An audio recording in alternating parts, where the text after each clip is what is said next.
What's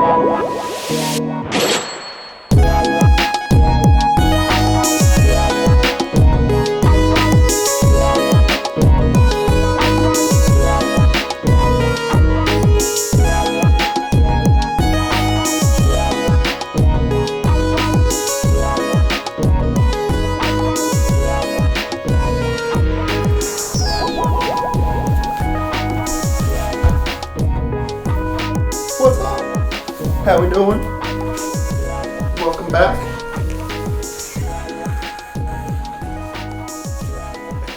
Another Toolbox Talk. We're back. 2023 season 2. This is like episode 7, maybe 8, but 7 maybe. I think 7. But yeah. We're getting to it. We're getting to another one. Got the set's all going. Got myself a nice little pot of Joe. And I got a few more things that I've been researching from the internets. What do you think of that? Bloody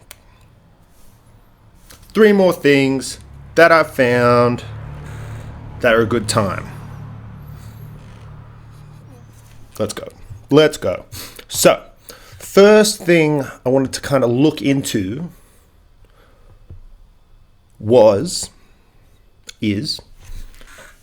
women, ladies having a punch on, because that's been happening. I've seen it in the pubs. Chicks punch on, dudes punch on.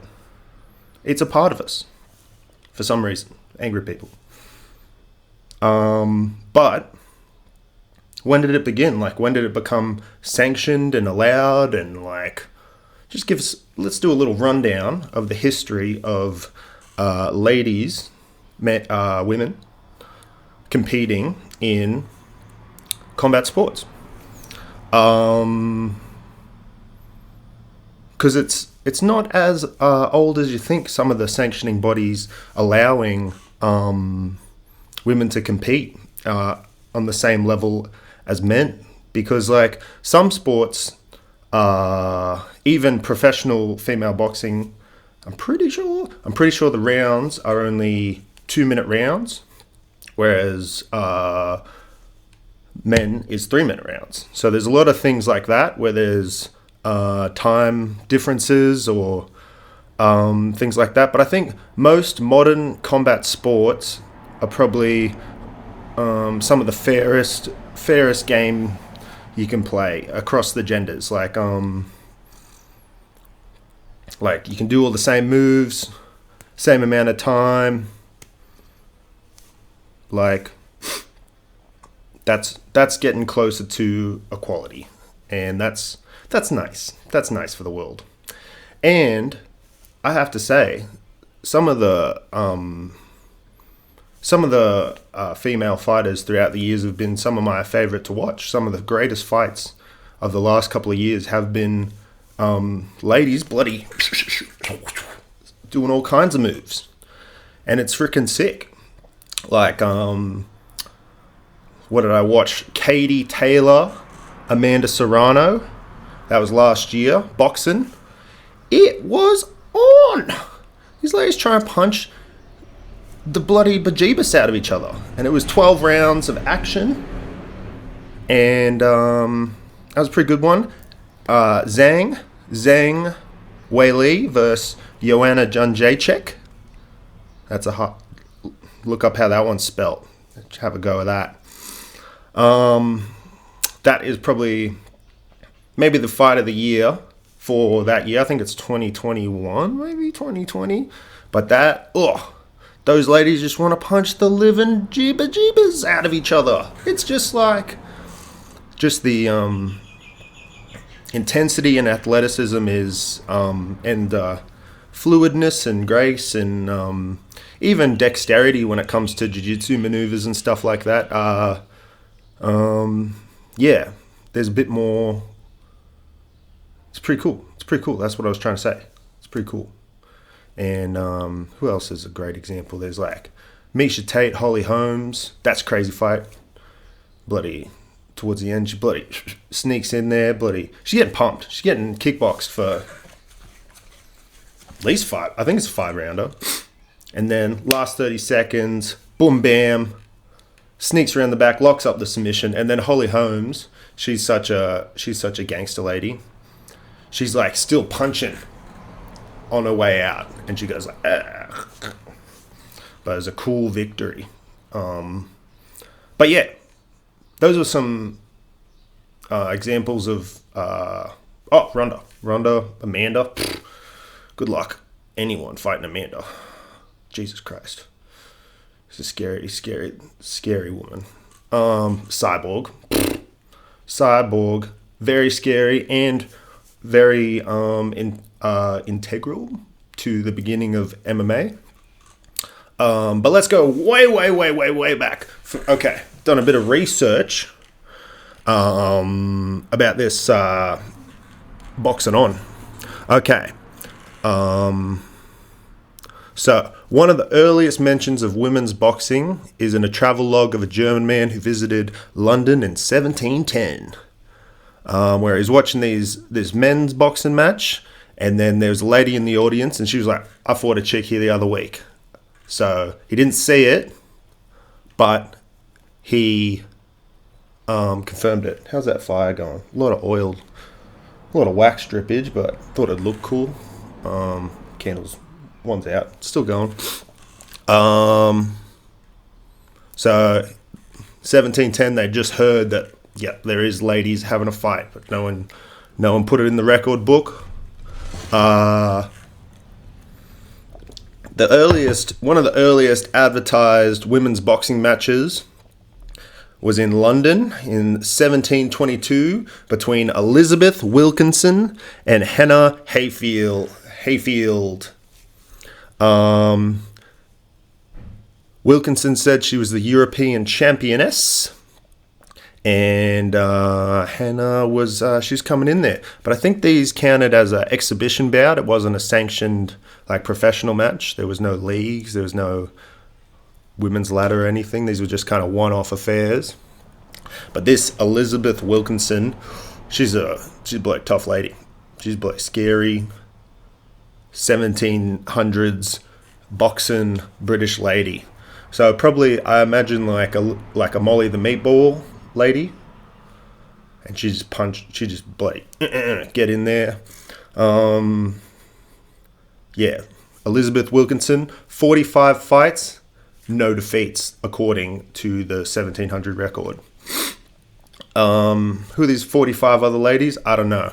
But also, this is how crazy this Elizabeth Wilkinson was. So, boxing matches back then it was pretty much MMA. At the very start, it was just like, this is called boxing, but it really means just mess them up with all the moves. And you got the gouging, you can do a bit of kicking, a lot of stuff. So it's not straight up hands. They do that funny stance you see in all those old boxing ones. I have heard there's some like uppercut advantages to that style, or it protects your wrists in a different way, because modern boxing kind of comes about from professional boxing, a lot of the moves. But we are seeing that in the bare knuckle these days, all those techniques. But no, just the opportunities there. But everyone seems to stand like, so I don't know what's up. But this Elizabeth chick, so brutal. So as well as her being tough as hell and just wanted to throw down with all the ladies, so her and her husband, Mr. Wilkinson, I guess, they would compete against other couples, which is like, that's awesome. And I'm pretty sure in the world we live in right now, that's probably going to come back pretty soon in the amount of freak show like fight affairs that's been going on. But that's pretty sick. That's a lovely bonding activity. You and your partner lady, bloody, or your partner mate or whatever, you go and just bloody pick another pair and it's on. And you got to... So I don't know if you can do like combo moves, or it's like the dude's got to fight the dude and the chick's got to fight the chick, or what's the what's allowed there, or it's one goes down, then you can gang up.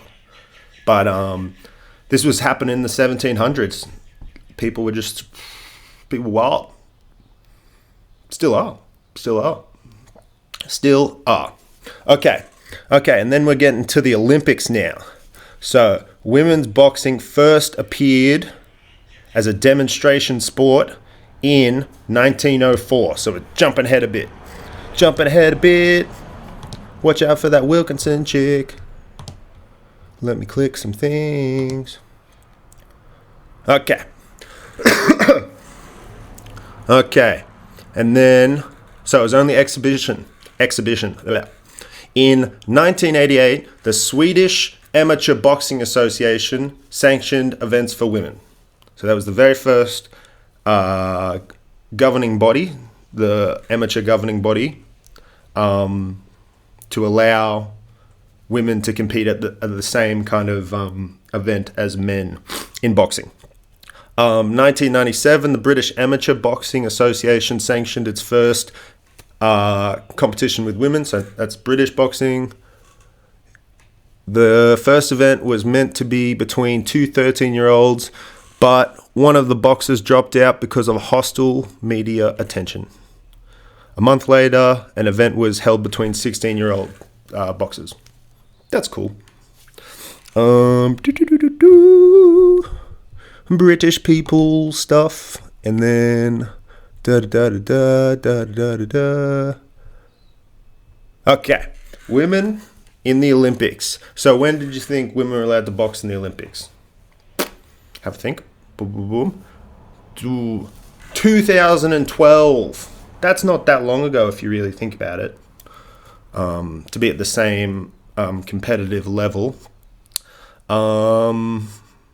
So, women were allowed to competitively box for the first time at the Olympics during the 2012 Summer Games, producing the world's first 12 female Olympic medal boxers. So that's all the weight divisions that they do in the amateur boxing in the Olympics. You'll see them, they're all dassed up, and they're, most of them got the headgear, I think. Okay, the first lady boxer to win, so it was Nicole Adams of Great Britain, won the world's first Olympic women's boxing gold medal. Nicola Adams. Cool. So that's cool. That's when they first started doing that. But I thought it was just like they were doing it forever. I didn't even realize that stuff. Okay. So this is female boxing in Australia. So it's where I live. So women's boxing became offered to women in Australia in 1892 at the locations such as Brisbane Gymnasium on Turbote Street. I haven't been there, haven't been to Brisbane. Close to the city railway station. While classes may have been offered to women, some serious training, you weren't allowed to be like full serious about it till the 1900s. More a casual bit of hit and giggle. So serious training not permitted till the 1900s. Women were banned from pursuing the sport in a competitive way during that period. Women were also banned from attending boxing matches. You can't even watch it. You're not allowed to watch it, ladies.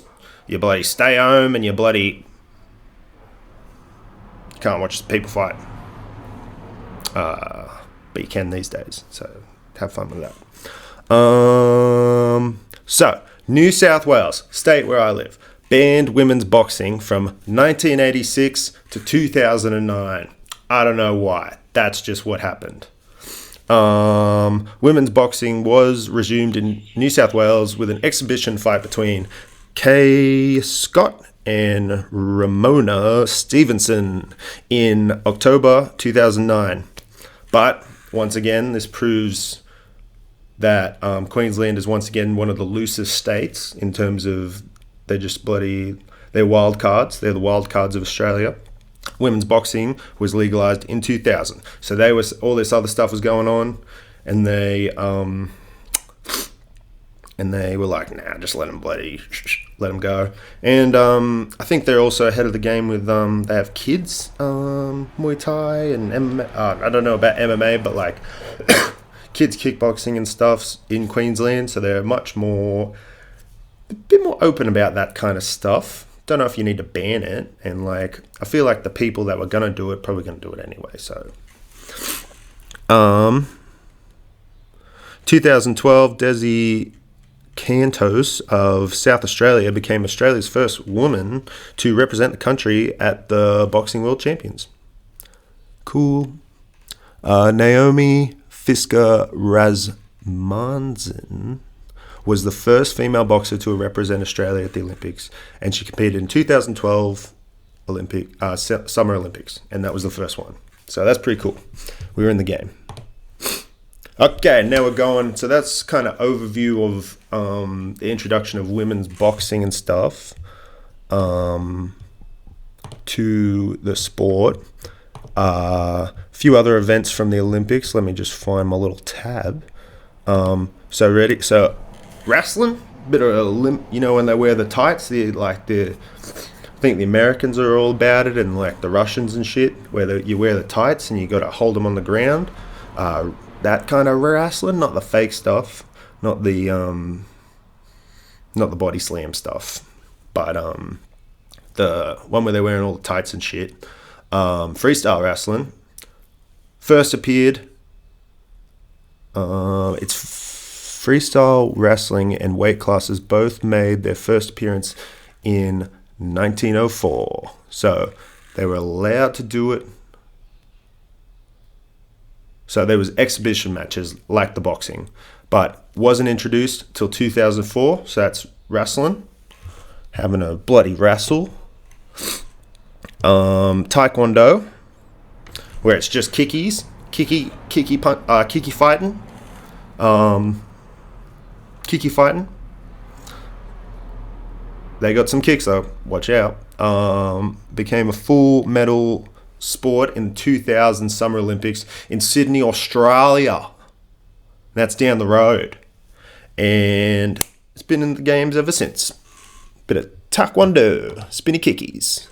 Okay, wrestling, taekwondo. Okay, so this one goes back a little further. Good old women's judo was introduced as a demonstration event, so exhibition matches in 1988 Seoul Olympics, and was added to the program at the Barcelona Olympics in España 1992. Currently, as of March 2021, 204 countries, regions, members of the Judo Federation. So 1992 for the judo. So it was a bit more ahead of the time with letting women compete in the same kind of combat sports.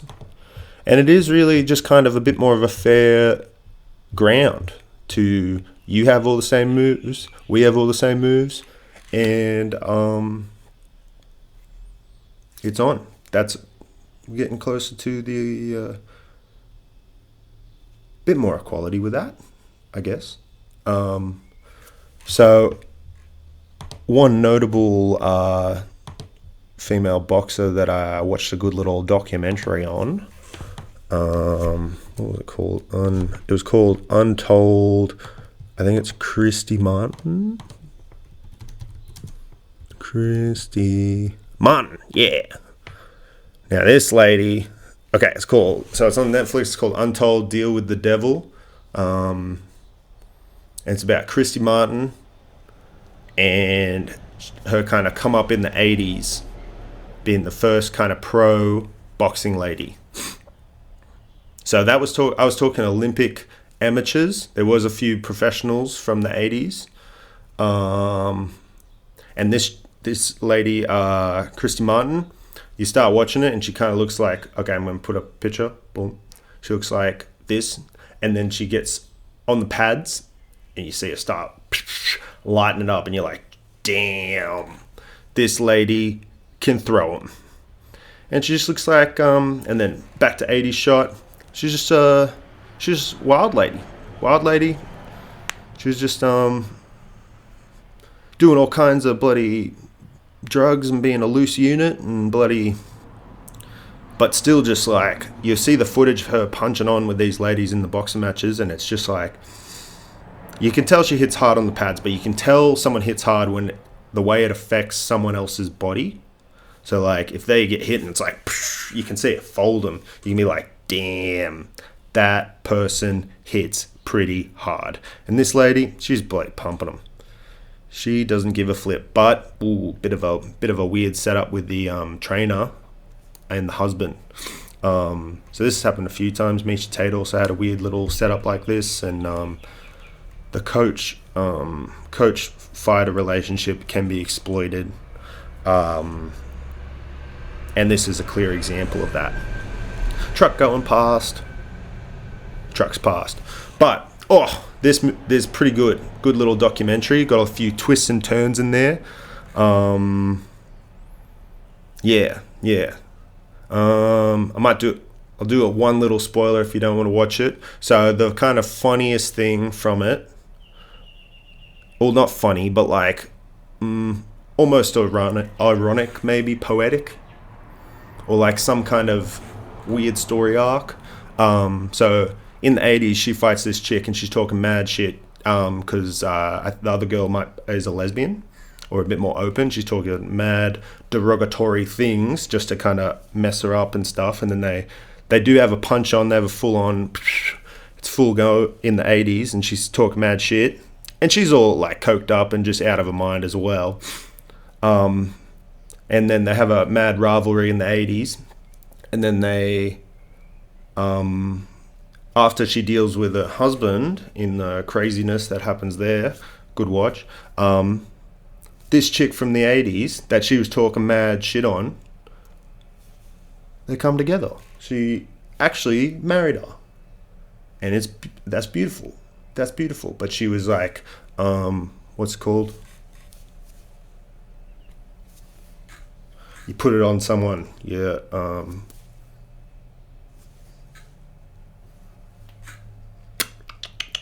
What's it called? Like, you know what I mean. But in the end, she marries this lady she was talking shit to in the 80s. Because she was talking shit that she was a lesbian, but deep down, she liked girls too. But it was like, she was fighting against that. It was the 80s, different time. But that's a good look in the start of female professional boxing. She's pumping ladies. She's bloody mean. And probably one of the best, she says, she calls this dude a motherfucker in jail. Not in jail, in court. And it's probably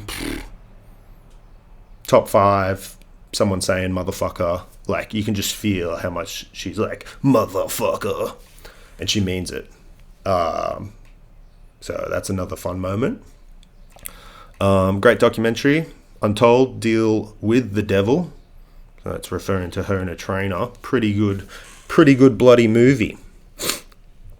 Okay, now we're going back to now bringing it to the MMA.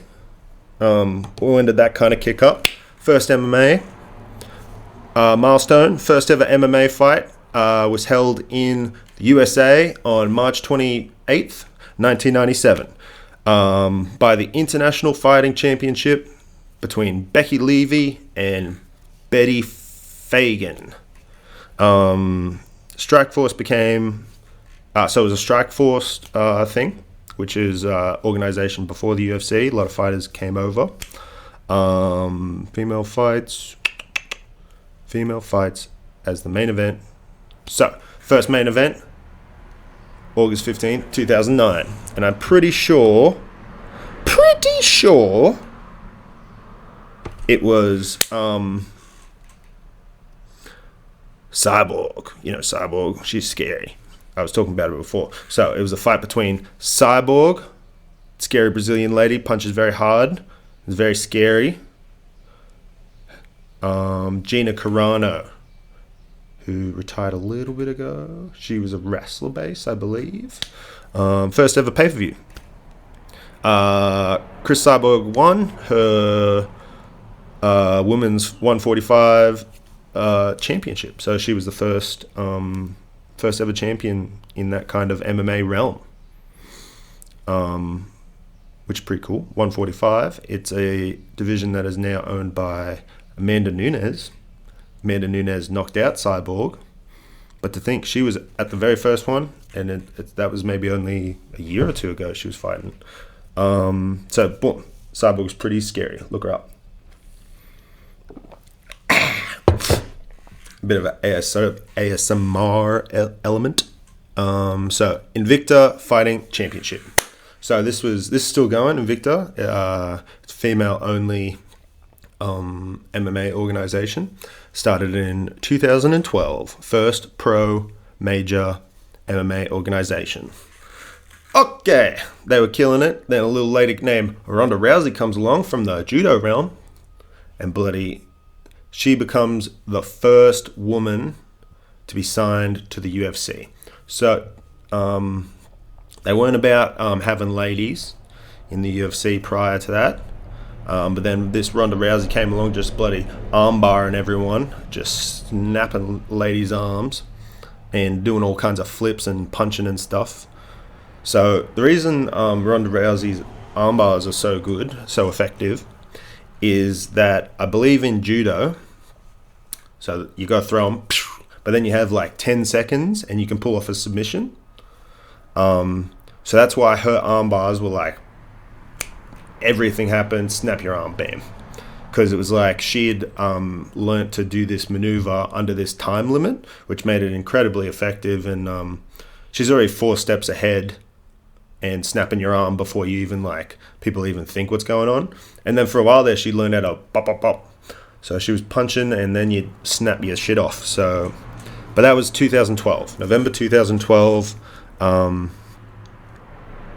She was the bantamweight champion, so that's 135, and successfully defended her title, so she got it. Boom. And her first fight was against Liz Carmouche. Carmouche.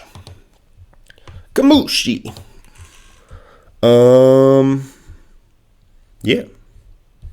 So that's the overview of that one. It's pretty much all the kind of starting affairs, maybe a few milestones I could pick out on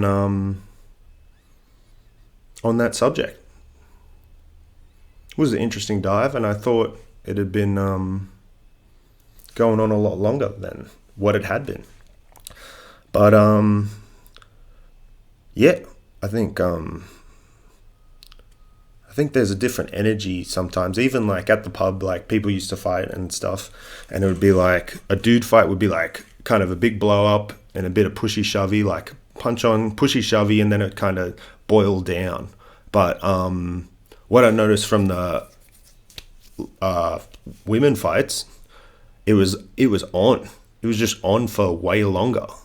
Like there would be kind of an interaction that would be bad, or there'd be a bit of punching on or whatever, pulley hair, punching on, and all that kind of stuff, pretty messy stuff.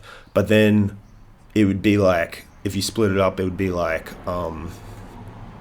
just one chick would be like, I'm gonna get you, I'm coming around, just trying to sneak past you and fight on. Like once this is just talking very in general, but like just a different emotion and intensity in that. And I think a lot of the time, like, I think female fighters are still proving that to the world, to the people's perception, that they can fight as well as men or can offer crazy fight entertainment. And I believe that. But it brings this kind of intensity to some of the female matches that are just different to but men can be intense as well, I'm just saying. But like, just different energies, and yeah. And I think we can get inspiration from like just people of all walks, and everyone's got their own abilities in that sense. And yeah, it's cool. Okay. Second thing. So Another little coffee sip. Second thing, might even become a segment. We'll see. But so I watched this Jackie Chan movie last night. It was mental. So it's a Jackie Chan movie from 1993. So that's almost 30 years ago now. So that's have to think about it with that. But it's called CityHunter. CityHunter. So I think this CityHunter might have been like an anime or something way back, or one of those like an anime book. But this is like a 90s interpretation of that. It was crazy. It was crazy. It was peak 90s cinematography. Had some questionable values of some of the characters and their intentions, or just some of the shit they say. You just like probably can't say that now. And that led to a few funny moments, but also crazy Jackie Chan fight scenes where he's fighting with all kinds of shit.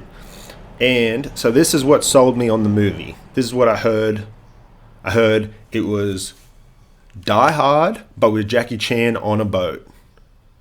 So kind of like Under Siege or Speed 2. I haven't seen Speed 2, but I know it's on a boat. So it's Die Hard on a boat, and all the bad guys are kind of look Squid Game. They're kind of Squid Game done up in red jumpsuits. So it starts off with a weird kind of start, and the pace sometimes of these older kung fu movies are really slow at the start, but they usually boil up to a pretty cool. Sometimes the good ones boil up to this, just like it's on. It is on. But like Die Hard with Jackie Chan is that's so fun. That's a fun time. So yeah. So it's called CityHunter, 1993. It starts off with this weird, it's kind of comical, which plays into Jackie Chan's kind of styles. He's like a ladies' man, that's what they're trying to sell you. But there's a lot of like pretty red hot interactions at the first 20 minutes of the movie, where you're like, that's a bit sus. But different time. But so first scene that's pretty crazy. It's like he's got to go get this someone's daughter from their school or something, pick her up, or like protect her or something. That bit's weird, but like it all goes good once they get on the boat. That's when it starts to kick off being a sick movie. Well, actually from this point, but it's weird vibe. So she's like, so Jackie Chan sees her and he's like, oh, hey, how you doing? I gotta take you to your dad or whatever. And then she like runs off, but there's all these 90s skateboarder dudes. She runs off, skateboards away, or like hits him or something, runs off. And then she says to one of the skateboard dudes, that guy tried to bloody touch me. That guy tried to bloody feel me up. Get him. So Jackie Chan's behind the 8 ball, and all these skater dudes are trying to mess him up. After that, they're like, what? But then also Jackie Chan's bad guy in this situation, this little moment, because he's like, this guy just says like, what are you doing? And then he just full like boots him, steals his board, and then he's just tearing it up, going down this hill with all these skaters behind him. Now, Jackie Chan does all his own stunts, but he's pulling some pretty savage maneuvers. So I don't know if he learnt them or they got a skateboard guy in. But he does do all his own stunts, and I'm sure he went down the hill very fast. But just like the way this dude's skating is like he's skirting. There's just like 100 dudes skate fight. It's pretty cool. So that's when I was like, we got some potential here, but it's weird. And then it doesn't catch her, so he's got to go on a boat or something. She goes to a boat. But then, okay. That's all what's happening. Also, side plot, it's kind of funny, is Jackie Chan just wants to eat, but things just keep popping up, and he never gets to eat, or it's someone else's food and it just like gets thrown away. So he's really hungry the whole time, which is a funny question to ask. Like, even if you're watching Die Hard or whatever, you're like, or people in action movies, you're like, probably get hungry. A lot of calories being burnt right here. Probably need a little snack. because you just full kung fu fought 40 people. But yeah, Jackie Chan's very hungry through this movie. But once he gets on the boat, it just starts to kick off. So we got some Die Hard classic Eastern European, a few different. Actually, it's a bit of a medley, which is nice. Of the Squid Game bad guys. Yeah, there's a like ponytail dude, and he's doing all this like crazy karate moves, but he's in his undies, so that's a pretty weird scene. But then he's like the head henchman, so he's like they're setting it up that Jackie Chan's gonna have to fight him. Jackie Chan's gonna have to fight him at some point, but they do a whole bit that comes in later as a cool moment. I'll tell you in a minute. So this movie's freaking crazy straight off the bat. So 90s, and just like different time, different values. So skateboard thing, boom. Jackie Chan can't eat, and then they get on the boat. The Squid Game terrorist bad guys come out. So they're red things. They don't have the circles and shit, but they're just red. Red's the vibe. And then it turns into crazy Die Hard with Jackie Chan fight scenes, that's amazing, isn't it? There's also a card thrower guy, which made me very happy. I was like, that's cool. That's like the Gambit guy. I like Gambit. He's cool. You know, from the X-Men. So that guy, he's getting cards and pumping people. So the head terrorist tries to go against this card guy, and they're playing like, I don't even know what game they're playing, but this slick card guy keeps winning, and then a bit later on, when it breaks into a bit more chaos, he starts pumping people with cards, slicing them up, which is pretty fun. And a lot of like double guns, John Woo, jumping through the air. So bit of weird stuff at the start, but once it gets going, it's pretty good. Another pretty red hot moment that was, you probably can't do this today, and just with racial overtones, and it was just a funny moment looking at it from today. It was like, so they get into a movie theater, Jackie Chan and this chick he's trying to escort around, and it's a Bruce Lee movie in the cinema. So that one is called, I think it's called Game of Death. It was the last one he died when he was shooting, but it's like one of his last scenes with big dude Kareem Abdul-Jabbar.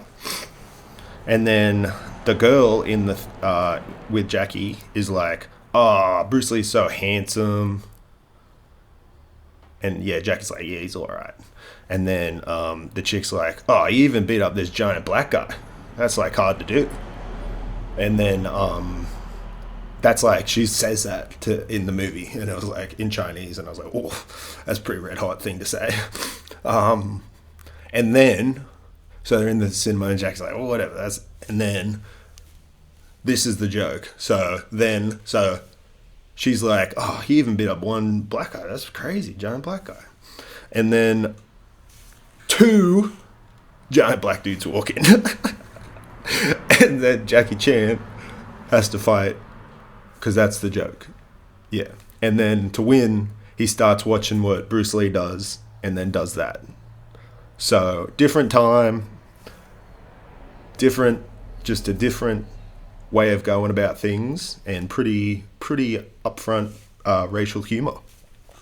1993, coming in pretty red hot, but that was pretty funny when I saw that. I was like, whoa. So another good moment. That was pretty funny, that bit. So later on, the guy with the ponytail, that's like the rival. Crazy scene, so sick.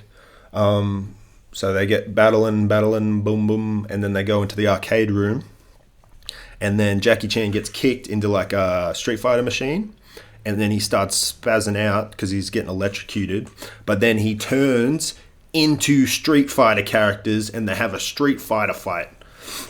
So he sees this ponytail guy as Ken, which is the red guy from Street Fighter, and he turns into the sumo guy, tries to sumo him, but he starts getting pumped. And then these 2 other characters turn into turn into like Dulcim and I can't remember the other one, but they turn into all Street Fighter characters. And so Ken's the bad guy, Jackie Chan's a sumo guy, starts doing that. It's not working. Jackie Chan's getting pumped. So then, boom, boom, boom, we got cross-dressing time. Jackie Chan turns into Chung Lee. So the lady in the blue, she's got the bobs and she goes, ba-da-da-da. She's got the crazy kicks. Jackie Chan does a good little number and he turns into Chung Lee and finally beats him. Beats his guy, does all the crazy moves, and he does. Jackie Chan does all the moves that she does, which is pretty funny. And then he shakes off at the end of the fight. This guy's dead on the ground, and then he's like, "What happened?" And then it was like the video game juice got inside of him. It's like the most 90s shit you've ever fucking heard, but it was good. It was funny. It was like crazy. A lot of gunfighting. So in the end, it was pretty red hot at the start, but then most of the female characters in the movie start double guns and pumping people, just like doing cool. And a couple of classic Jackie Chan fight scenes. He's always getting hurt in his fight scenes, which makes it pretty adds a lot of character to his fight scenes. Okay, the camera might be off, so let's have a look.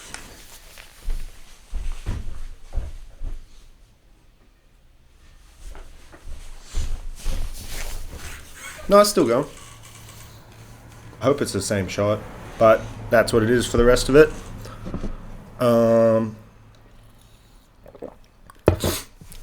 So, yeah, that movie was crazy. Great Jackie Chan fight scenes.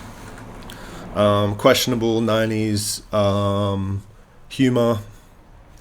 Different time, different place, but pretty great film. And even though it was in Chinese and dubbed, you still get a lot of the visual, because he's a very visual actor, old Jackie Chan, so you still get, and a lot of the fight scenes no one's really talking. So crazy movie. It was fun watch. So yeah, that was pretty, I watched that yesterday. Good time, yeah.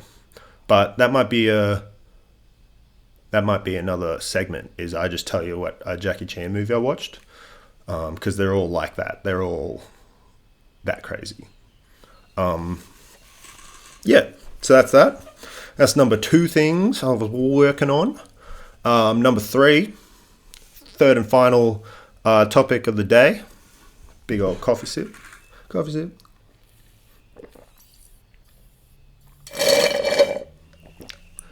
ASMR. One of them. Didn't mean it. It just helps chugging along. Just helps you bloody. Third thing I want to talk about is a YouTube documentary that I watched from this guy called the Internet Historian, and the title is Man in Cave. Gives you a bit of a summary of what we're kind of getting into. And it's kind of the art style throughout the documentary. It's like, it's kind of like a essay report style, but it's like it's animated like Angela Anaconda, if you remember, how it's like almost like paper mache characters doing shit. But it's more about the story. The story is crazy. So it's about Western times in the I believe it's in Americas, but it eventually starts to have international impact. But this guy, there's a really big thing at the time, which is cave tourism, which is like, come see my cave, it's pretty cool, give me some money. And so this guy's trying to he was like, I know where there's a sick cave, I just have to dig to the sick stalactites and stalagmites, and I'll have a sick cave and it'll make me tons of money, but I've got to dig it out.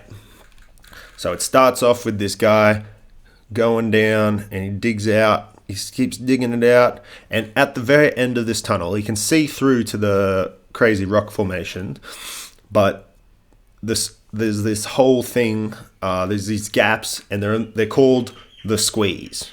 So think about how big that is, if it's squeezing you, and think about how much you don't want to crawl down it. So he'd crawl through this squeeze bit, and then he would go down, round, whoop, whoop, down low, and then the last section of cave was only as big as his body, pretty much. Like, it's a tunnel that you have to scooch into a certain way, and he has to lay mummy style upside down, mummy style flat to get down, to dig at his feet, to scoop up, to take all these rocks with him, back through, down through the squeeze, and out the cave, dump it, and he's doing that to try and get this cave going. Then he gets stuck. That sounds so shit. What are you doing? You're being a dickhead in the first place. Digging like that. You're a mad bugger. You're a loose unit for trying to do that shit. And, yeah. He gets some rocks shuffle. His foot gets stuck, and he gets stuck at this very bottom. And then the documentary does kind of a 3D rendering of the cave structure that he's stuck in. And it is some of the most anxious.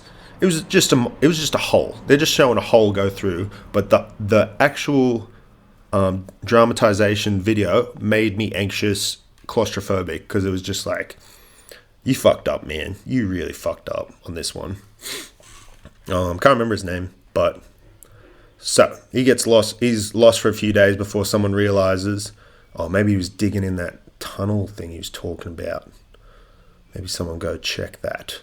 So, it was like his cousin or something was crazy enough to go through the squeeze and go all the way down before they found this guy was trapped. And it's like, it's the Western times. Like, it's like, there's not a lot going on. There's not a lot of technology and stuff. It's like horse and cart, ropes and yeehaws and all that shit. Fiddles, people fiddling. People still fiddling, but like peak fiddle time. But he's like, gets mad stuck. His cousin finds him, and then it's a wave of people that say, "Oh yeah, I'll go in there and I'll help you get him out. I'll start digging and stuff." And then they get in, boom, boom, do a bit of cave work, and then everyone comes up to this point called the squeeze, and they're like, "Fuck that. That is a very small little hole. I do not want to go down it. Sorry for wasting your time." But this kept happening. People weren't. It was like only his cousin, and then eventually there was one other mad journo that was like, go down there and see if he's in there. And then it's all about people trying to figure out how to get him out. And there's a couple of crude methods where they run a rope all the way down and tie it to him in a certain way, and then 20 dudes up the top of the cave pull on it when they say go. How do you think that goes? Not well. But crude methods, some people get a bit more scientific, and then it turns into this worldwide story. So it's like, it turns into this global affair, but it's like, I think it's like the 1800s or some shit. But it turns into like, it's a rural America western town, and this becomes worldwide news of this dude being stuck in the tunnel. And he's there for ages. He's stuck in the tunnel, and people trying to figure out how to get stuff to him, get him food, and he's just bloody blacking out, spazzing out most of the time. But yeah, it goes through the whole ordeal of this guy being stuck in a cave. Yeah. And like all the various ways people try to get him out and stuff like that. And then what happened to the cave after all this happened, and what happened to the guy, like nowadays, what happened to this guy, and like, well, this was back then, so he's obviously dead because this is all ages ago, but like what happened to the cave to this day, and like the global phenomenon, I'll work it out one of these days how to say that. yeah, it's good. It was a good one. It was a good watch. Made me feel a bit anxious, a bit claustrophobic, but it was also a crazy good story. And this guy, the internet historian, has a few good ones like that. I think he's an Aussie fella, and by his accent, he's an Aussie fella, and he's killing it. So, Man in Cave, good watch on the YouTube. That's 3 more things that I've researched from the internet. A couple loose units, a couple of weird things, a couple documentaries. But yeah, that's another toolbox talk that I've done. Season 2 coming back. Woo! I'm making what I want. Yeah. Have a good start of the year, everyone, and I'll talk to ya when I see ya. Bye!